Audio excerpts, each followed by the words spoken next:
vertical jump Bible versus more specific training methods. So I got hooked up with the vertical jump Bible by one of the viewers, and I looked through it. I didn't read every word, as it's 150 pages, so it's long.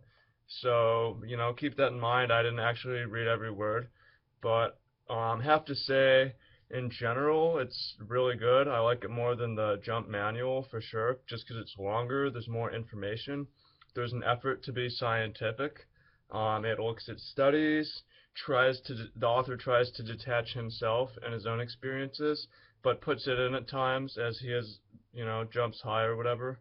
And it's generally a good resource for those reasons, and it breaks jumping down into power, which is how much force you can apply and how fast you can apply force. And it's pretty good. There's good stuff in there. There's great stuff in there. So it's a good resource. There is one point in there that I found myself disagreeing with, and that's somewhat how to train for jumping, um, but not necessarily with the logical to get there. The idea is for how to get there. So the training methods are not jumping specific, really.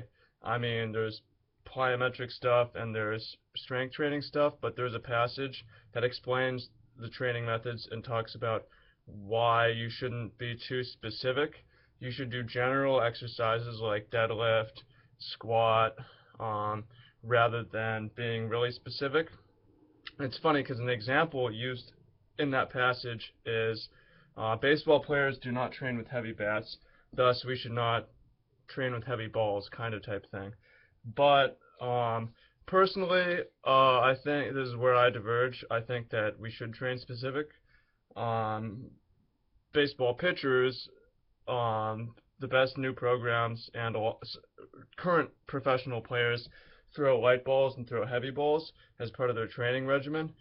So that's specific, and we can borrow that. Like, I like to jump with heavy balls. I can't imagine why that would hurt. It does change my form. It does screw my form up, but my form is not perfect to begin with. I'm learning how to make it better by being more efficient by using heavier weights, right? So, well, I think that like squats and deadlifts and all that kind of stuff for power, more force, which can increase your power for jumping is great. I think that it helps to be specific. You learn the motions in a more force efficient way so that you can use the force that you can produce and make the most of it. So that's how I would disagree with it in training. I also searched for it for passage on landing strategy or something like that. I didn't see it in there. Maybe it is, and I might have missed it. But it's like it, it's just ridiculous. So many jump programs like don't care about landing. It's crazy. Am I crazy for thinking that it's really, really important? I don't know.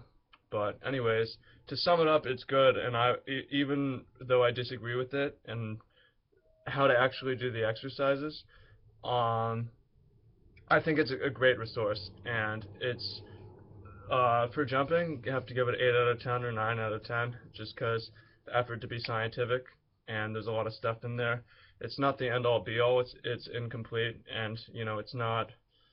It's called the Bible, but it can be wrong and can be expanded on. But if you're looking to read up on good jumping resource, I recommend the Vertical Jump Bible. So hope that helps. Let me know what you think in the comments. If there's something important in there, or if I'm misunderstanding what's being written, or if there's another program you want me to take a look at and share my thoughts on. So thanks again for pointing me in that direction.